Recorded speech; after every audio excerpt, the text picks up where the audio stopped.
आज के समय में हर कोई चाहता है कि हम स्वस्थ रहें, एक हेल्दी लाइफ जिएं जो कि डिजीज़ फ्री हो, निरोगी रहें। उसके लिए जो बन पड़ता है हम करते हैं, अच्छे से अच्छा खाना खाते हैं, अच्छा पीते हैं, एक्सरसाइज करते हैं, जो भी थोड़े बहुत लाइफस्टाइल में चेंजेस पॉसिबल हैं वह करने की कोशिश करते हैं।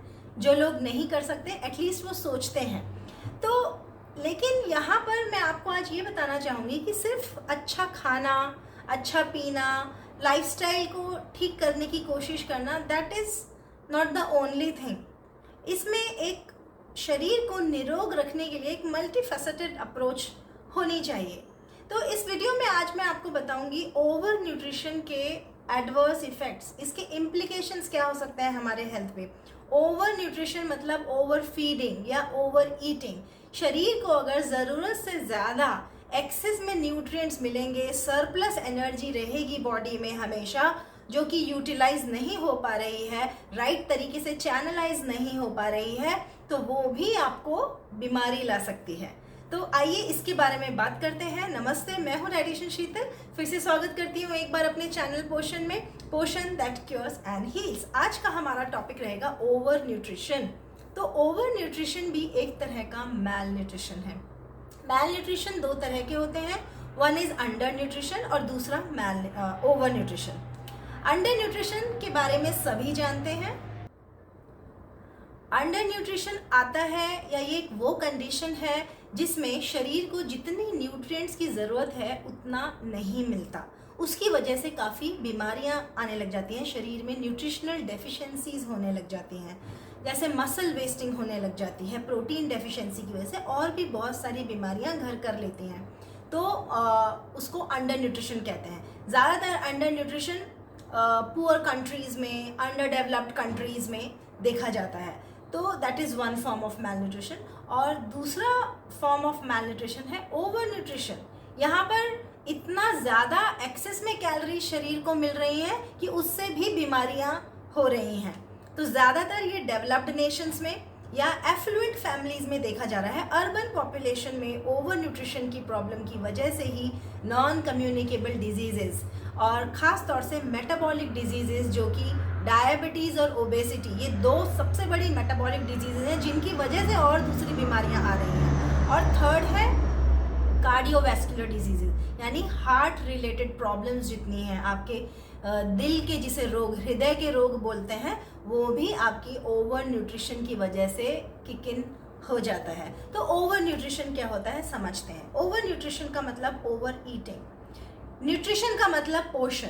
तो ओवर न्यूट्रिशन किसी एक न्यूट्रिएंट को एक्सेस में खाना। सपोज आप कार्बोहाइड्रेट मील खा रहे हैं, तो कार्बोहाइड्रेट मील में सिर्फ कार्बोहाइड्रेट्स ही हैं और कुछ है ही नहीं, प्रोटीन्स है ही नहीं, विटामिन मिनरल्स है ही नहीं, फाइबर है ही नहीं, तो सिर्फ कार्बोहाइड्रेट डेंस मील खा रहे हैं। तो एक्सेस कार्बोहाइड्रेट भी क्रोनिक कंडीशन में लंबे समय तक अगर खाया गया तो वो भी बॉडी में इन्फ्लेमेशन क्रिएट करता है। जैसे आपने आयरन, एक मिनरल है, उसका एक्सेस खाया, एक्सेस मिला अगर बॉडी को आयरन का, तो उसकी वजह से आपका लिवर फेलियर हो सकता है। एक्सेस आयरन भी बॉडी के लिए ठीक नहीं है। खास तौर से हीम आयरन जो होता है, हीम आयरन आपके नॉन वेजिटेरियन सोर्सेज यानी रेड मीट में पाया जाता है, तो उसकी वजह से बॉडी में बहुत सारा आयरन इकट्ठा हो जाता है विच इज़ नॉट डिज़ायरेबल, जिसकी वजह से आपका लिवर अफेक्ट होता है। देन अगर विटामिन डी एक्सेस में बॉडी में चला गया, सप्लीमेंट जब हम खाते हैं तो उसकी भी एक डोज होती है, एक्सेस विटामिन डी बॉडी में चला गया तो वो कैल्शियम का डिपोजिशन होने लग जाएगा, आपके टिश्यूज में कैल्शियम डिपॉजिट होने लग जाता है। तो ऐसी कुछ चीज़ें की कोई स्पेसिफिक न्यूट्रिएंट अगर ज़रूरत से ज़्यादा खाया जा रहा है तो वो भी आपके शरीर में कोई ना कोई बीमारी पैदा कर देगा। तो इसे कहते हैं ओवर न्यूट्रिशन। अब समझते हैं एक एग्जाम्पल से। सपोज आपने एक कार्बोहाइड्रेट मील खाई और ओवर ईट कर लिया, तो ओवर ईटिंग के बाद शरीर में इतना सारा ब्लड में ग्लूकोज आने लग जाता है कि जो आपके सेल्स होते हैं बॉडी के, वो फिगर आउट नहीं कर पाते, कंफ्यूज हो जाते हैं कि सडनली इतना ग्लूकोज कहाँ से आया। तो जब ग्लूकोज बढ़ेगा ब्लड में तो इंसुलिन भी बढ़ेगा, क्योंकि इंसुलिन एक ऐसा हार्मोन है जो हेल्प करता है ग्लूकोज के अपटेक में। सेल्स में ग्लूकोज तभी अंदर जाएगा जब इंसुलिन प्रेजेंट होगा। तो इंसुलिन बढ़ता है क्योंकि ग्लूकोज के लेवल्स को कॉम्पेंसेट करना है। अब वो इंसुलिन बढ़ गया तो जो सेल्स हैं बॉडी के वो उस इंसुलिन को रिस्पॉन्ड नहीं करते, तो जब वो उसको रेस्पॉन्ड नहीं कर रहे मीन्स रेजिस्ट कर रहे हैं, इसकी वजह से इंसुलिन रेजिस्टेंस होता है। And insulin resistance is nothing but it is diabetes. तो वो डायबिटीज़ को डेवलप होने देता है, तो उससे डायबिटीज़ हो जाती है।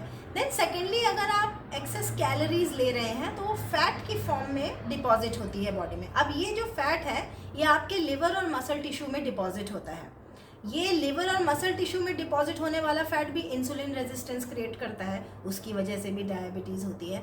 तो ये था कि जब आप एक्सेस कार्बोहाइड्रेट खा रहे हैं तो उस एक्सेस ग्लूकोज का हो क्या रहा है, that is what is leading to insulin resistance, और इंसुलिन रेजिस्टेंस की वजह से डायबिटीज़ हो रही है। अब एक और चीज़ समझते हैं कि हमारा जो शरीर है वो एक फैक्ट्री की तरह है।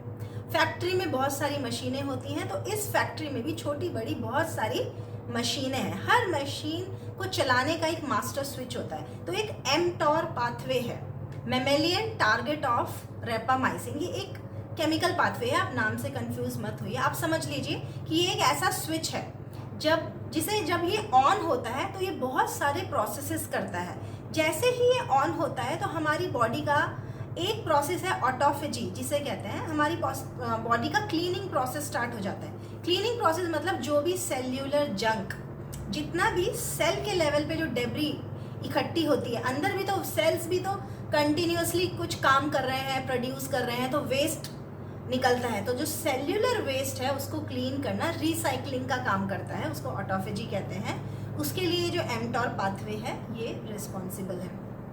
फिर ये एमटॉर पाथवे क्या करता है, जब एक्सेस कैलोरीज, ओवर न्यूट्रिशन होने लग जाता है शरीर में, तो ये इंसुलिन की सिग्नलिंग को बंद कर देता है, सप्रेस कर देता है। और जैसे ही इंसुलिन की सिग्नलिंग सप्रेस हुई, इंसुलिन रेजिस्टेंस प्रमोट होने लग जाता है। फिर से इंसुलिन रेजिस्टेंस हो गया, अगेन लीडिंग टू डायबिटीज। जहाँ भी इंसुलिन रेजिस्टेंस जिस वक्त भी शरीर में आ जाएगा, डायबिटीज डेवलप हो जाएगी। ये एक डिसऑर्डर ही है, ग्लूकोज मेटाबॉलिज्म में गड़बड़ी होने की वजह से ही डायबिटीज होती है। तो डायबिटीज के लिए एक्सेस कार्बोहाइड्रेट्स प्लस फैट्स दोनों ही रिस्पॉन्सिबल हैं। ये दोनों ही फैट की फॉर्म में, ट्राइग्लिसराइड्स की फॉर्म में डिपॉजिट हो जाते हैं हमारे एडिपोज टिश्यूज में। अब जानते हैं ओवर कंजम्पशन किन चीज़ों का, कौन सी चीज़ें हम ओवर कंज्यूम कर रहे हैं, ओवर ईट कर रहे हैं, ओवर फीड कर रहे हैं, जिनकी वजह से ये बीमारियां आती हैं। तो सबसे पहले मैं नाम लेना चाहूँगी कैलोरीज। ज़रूरत से ज़्यादा कैलोरीज अगर आप उसका इंटेक कर रहे हैं और खर्च नहीं कर रहे हैं, तो एक्सेस कैलोरीज अगर फिजिकल एक्टिविटी के साथ कंबाइन किया जाए तो एक विनिंग कॉम्बिनेशन है, वो खर्च हो जाते हैं। You are burning off your excess calories, तो वो ज़्यादा नेगेटिवली इम्पैक्ट नहीं करेगी आपकी हेल्थ को। लेकिन लैक ऑफ फिजिकल एक्टिविटी है, लेकिन कैलोरीज बहुत ज़्यादा कंज्यूम कर रहे हैं, तो एक्सेस कैलोरीज फैट की फॉर्म में स्टोर होने लग जाती हैं बॉडी में। सेकेंड आता है आपका अगेन शुगर। अगर आप कार्बोहाइड्रेट भी एक्सेस ले रहे हैं, खास तौर से रिफाइंड कार्बोहाइड्रेट्स, तो एक्सेस कार्बोहाइड्रेट भी फैट में ही कन्वर्ट होता है। थर्ड आता है सॉल्ट यानी नमक। सॉल्ट में जब भी हम सॉल्ट की बात करते हैं तो सोडियम मैटर करता है।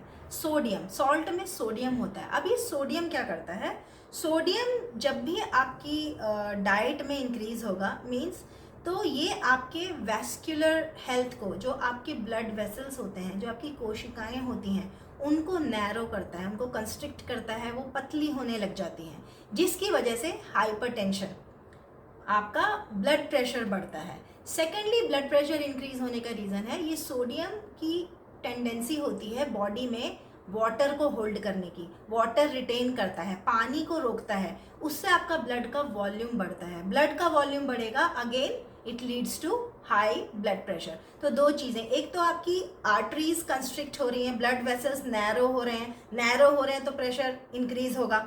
सेकेंडली, ब्लड का वॉल्यूम बढ़ने से भी आपका ब्लड प्रेशर इंक्रीज होता है, तो ये हाइपरटेंशन को कंट्रीब्यूट करता है, हाई सोडियम। तो आपको लो सोडियम फूड्स ही खाने हैं, इस बात का ध्यान रखना है। प्रिवेंशन कैसे करना है इसकी बात मैं अभी आगे बताऊंगी, कौन सी चीज़ें खानी है, कौन सी चीज़ें नहीं खानी। तो ये थर्ड था सॉल्ट। देन आता है आपका फैट्स, स्पेशली सैचुरेटेड फैट।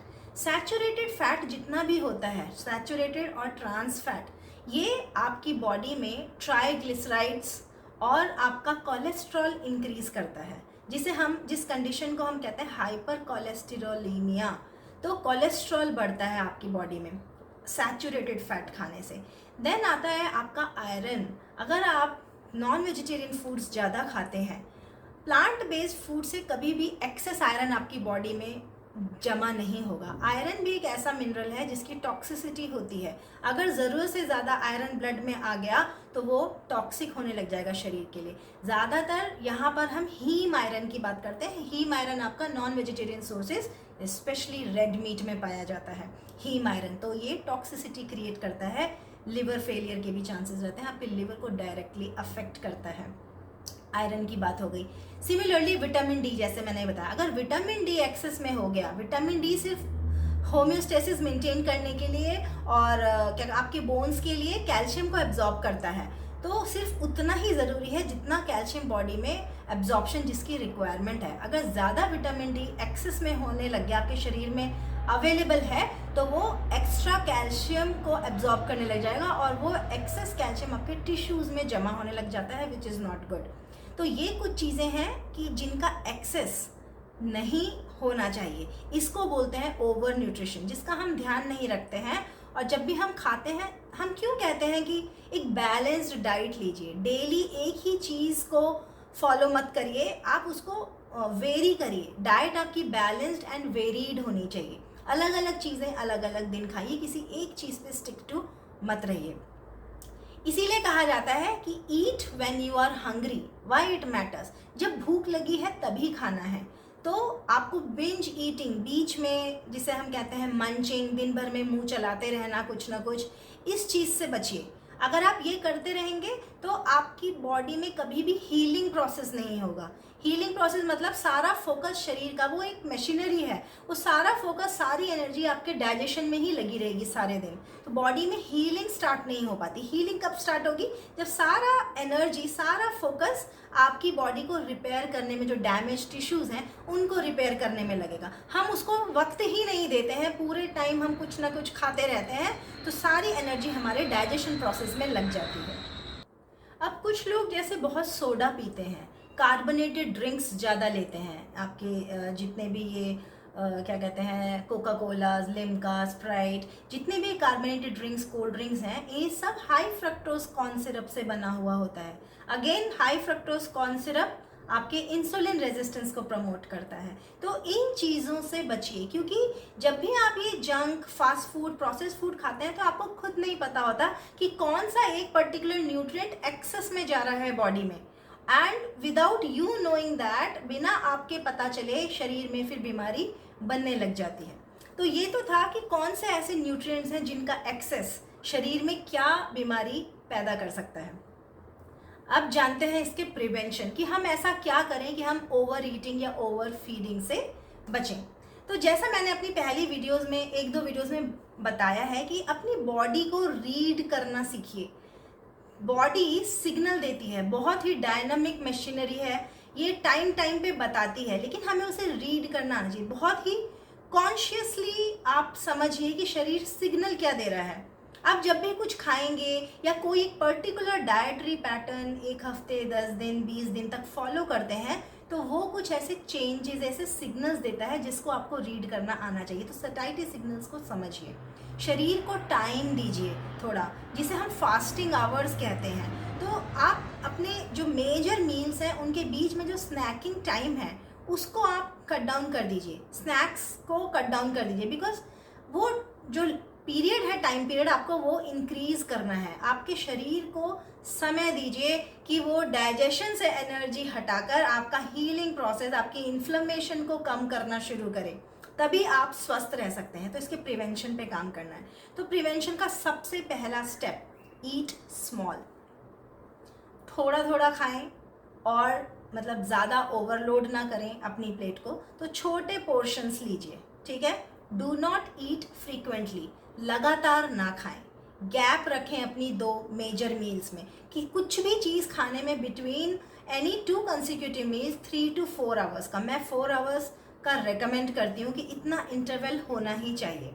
बीच में आप कोई भी लिक्विड ले सकते हैं, पानी, प्लेन वाटर जितना मर्जी पीजिए, बट अगर प्लेन वाटर के अलावा कुछ और आपको पीना है तो आप वो पीजिए जिसमें कैलोरी रेस्ट्रिक्शन होना चाहिए, कैलोरीज कम हो, वो आप ले सकते हैं।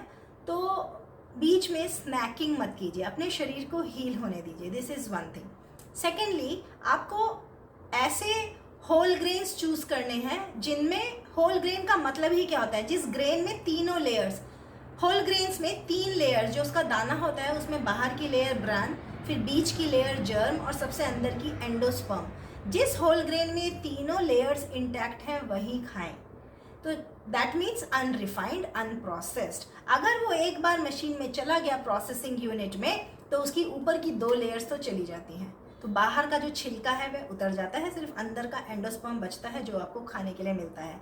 तो कोशिश कीजिए, अगर आप शहर में भी रहते हैं तो ग्राइंडिंग मिल्स बहुत जगह, आटा चक्की होती है, आप अपना ग्रेन ले जाएं, साफ किया हुआ, धोया हुआ, धूप में सुखाया हुआ, और ले जाके सामने, अपनी आँख के सामने पिसवाएं उसको। मैं खुद पर्सनली गेहूं या कोई और मिलेट या कुछ सामने पिसवाती हूँ, खुद ही ग्राइंड कराती हूँ। तो शहर में भी कहीं ना कहीं ऐसी मिल्स होती हैं, ग्राइंडिंग मिल्स, जो आपके अनाज को पीस देंगी। तो होल ग्रेन्स प्रेफर कीजिए। Third, good fats. अब गुड फैट्स का मतलब क्या है? जब भी आप इंटरनेट पर ब्राउज करेंगे, जैसे ही गुड फैट्स डालेंगे तो सारे good fats, American good fats आ जाते हैं। तो सबसे पहले वो लोग लाइक एवोकाडोस को बहुत प्रमोट करते हैं, देन कैनोला ऑयल को प्रमोट करते हैं, ऑलिव ऑयल को प्रमोट करते हैं, फैटी फिश को प्रमोट करते हैं। नो डाउट कि वो गुड फैट का सोर्सेज है, लेकिन इंडियन गुड फैट्स खाने हैं हमें। Why should we eat avocados? जो हमारे यहाँ, हमारे अपनी क्लाइमेट, अपने ज्योग्राफी को देख के अपने देश का लोकल फूड खाइए। जिस रीजन, जिस प्रदेश में आप रह रहे हैं वो लोकल फूड खाइए। तो इंडियन गुड फैट्स क्या होते हैं? सीसमी ऑयल, जिसे हम तिल का तेल कहते हैं, then mustard oil, which I vouch for. Mustard oil भी, इसमें मूफा कंटेंट बहुत अच्छा है। गुड फैट का मतलब जिसमें मूफा पूफा दोनों हो, mono unsaturated fatty acid, poly unsaturated fatty acid, और जिसमें सैचुरेटेड फैट की मात्रा कम हो। मस्टर्ड ऑयल बहुत अच्छा है, सरसों का तेल, तिल का तेल बहुत अच्छा है, ये आप खाइए। यहाँ तक कि मैं देसी घी को भी मॉडरेशन में अगर आप खाएं, देसी घी भी एक गुड फैट है। लेकिन ध्यान रहे, देसी घी अच्छे सोर्स से, या तो घर का बनाया हुआ होना चाहिए जो कि शुद्ध हो, या फिर आप जहाँ से भी खरीद रहे हैं वो ऑर्गेनिक लीजिए, ठीक है? क्योंकि देसी घी में भी बहुत एडल्ट्रेशन आ रही है, उसमें हाइड्रोजनेटेड ऑयल्स मिक्स किया जा रहा है, स्टार्च मिक्स किया जा रहा है, बहुत कुछ मिलावट आ रही है, तो वो भी ठीक नहीं है खाने के लिए। घर का बना हुआ है तो बहुत ही अच्छी बात है, नहीं तो आप जहाँ से भी ले रहे हैं वो सोर्स ऑर्गेनिक देसी घी लीजिए। तो देसी घी मॉडरेशन में खाना है। देसी घी खाने का सही तरीका होता है कि आपने कोई भी दाल सब्जी बनाई या गरम चावल है, उसमें आप 1 चम्मच ऊपर से डालें। कभी भी देसी घी को जलाएं नहीं। जिस टाइम आपने देसी घी को जला दिया, जैसे पराठे बना रहे हैं देसी घी में बना रहे हैं, दाल छौंक रहे हैं देसी घी में छौंक रहे हैं, या देसी घी में ही कोई चीज़ फ्राई कर रहे हैं, वो देसी घी यूजलेस हो गया, वो आपके शरीर को फायदा देने की जगह नुकसान करेगा। देसी घी कभी भी जलना नहीं चाहिए, वो चर्निंग इस प्रोसेस से ही बना है आफ्टर ऑल। तो वो आप डायरेक्ट डाल के अपनी किसी भी गरम दाल सब्जी में ही खाएं। देसी घी मॉडरेशन में खाएं, वो भी एक गुड फैट है। फिर आपके फ्लैक्स सीड्स गुड फैट हैं, जो हमारे Indian nuts and oil seeds हैं, ये सब गुड फैट में आता है, तो गुड फैट जरूर इंक्लूड करें। देन चूज लो सोडियम फूड्स। लो सोडियम फूड्स क्या होता है? सारे वेजिटेबल्स एंड फ्रूट्स, इनमें सोडियम बहुत कम होता है, ठीक है? अब अगर आप पैकेट की कोई चीज़ खा रहे हैं और कोई भी प्रोसेस चीज़ खा रहे हैं, तो उसका लेबल चेक करिए, उसके लेबल पे सोडियम मेंशन होता है। तो जो भी लो सोडियम वाले फूड्स हैं आपको वही चूज़ करने हैं। नट्स भी खाने हैं तो अनसॉल्टेड नट्स खाइए। जैसे कई लोगों को मैंने देखा है रोस्टेड काजू, रोस्टेड आमंड्स, ये सब चीज़ें खाने का बहुत शौक है, तो उसमें जब वो रोस्टेड होता है हाई अमाउंट्स ऑफ सोडियम होता है। अनरोस्टेड, अनसॉल्टेड आप घर में रोस्ट कर लीजिए उसको, लेकिन नमक मत डालिए। अनसॉल्टेड नट्स अगर आप खाते हैं तो वो लो सोडियम फूड चॉइस होगी आपकी। फिर फ्रूट्स एंड वेजिटेबल्स तो होते ही लो सोडियम है, और उनमें एंटीऑक्सीडेंट्स भी होता है, बहुत अच्छा फाइबर भी होता है। वेजिटेबल्स एक होते हैं स्टार्ची वेजिटेबल्स, एक नॉन स्टार्ची। स्टार्ची मतलब जो अंडरग्राउंड होती हैं जितनी भी, नॉन स्टार्ची जो अबव द ग्राउंड वेजिटेबल्स होती हैं, जैसे आपकी लौकी हो गई, आपकी तोरी हो गई, आपकी भिंडी हो गई, ब्रिंजल हो गया, टोमेटोज हो गए, पम्पकिन हो गया, बहुत सारी बीन्स हो गई। तो जितनी भी ये अबव ग्राउंड वेजिटेबल्स हैं, इनमें वाटर कंटेंट बहुत अच्छा होता है, ये आपको ज़रूर खानी चाहिए। Then exercise more. अगर आपको पता है कि आपका कैलोरी इनटेक ज़्यादा है, कभी कभी आप रेजिस्ट नहीं कर पाते, जिस दिन भी आपने चीट मील खा लिया या कुछ भी ऐसा खा लिया जहाँ पे कुछ और आपको अवेलेबल नहीं था, आप घर से बाहर थे, तो आप उसको बर्न ऑफ कीजिए उन कैलोरीज को जितनी भी आपने कंज्यूम करी हैं।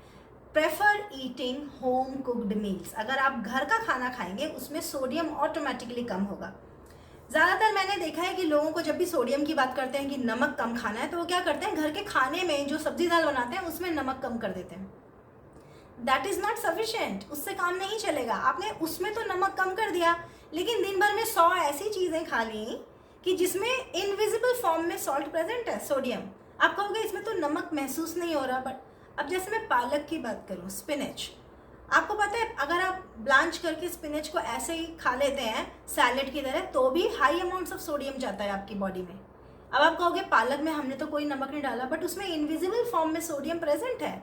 तो बहुत सारे ऐसे फूड्स हैं जिसमें इनविजिबल फॉर्म में सोडियम होता है, यू मस्ट नो दैट। तो कोशिश कीजिए कि घर का बना खाना ही खाएं। घर में नमक जो सब्जी दाल बना रहे हैं उसमें कम डाल रहे हैं, सिर्फ उतना काफ़ी नहीं है। आपको बाहर से भी जो चीज़ें लेके खा रहे हैं उसमें भी चेक करना है कि सोडियम किस में है। लो सोडियम फूड्स चूज़ करें, आपको वो ब्लड प्रेशर की बीमारियों से बचाएगा। तो आज हमने बात करी, अगर मैं सम अप करूं, ओवर न्यूट्रिशन यानी ओवर फीडिंग, ओवर ईटिंग के बारे में।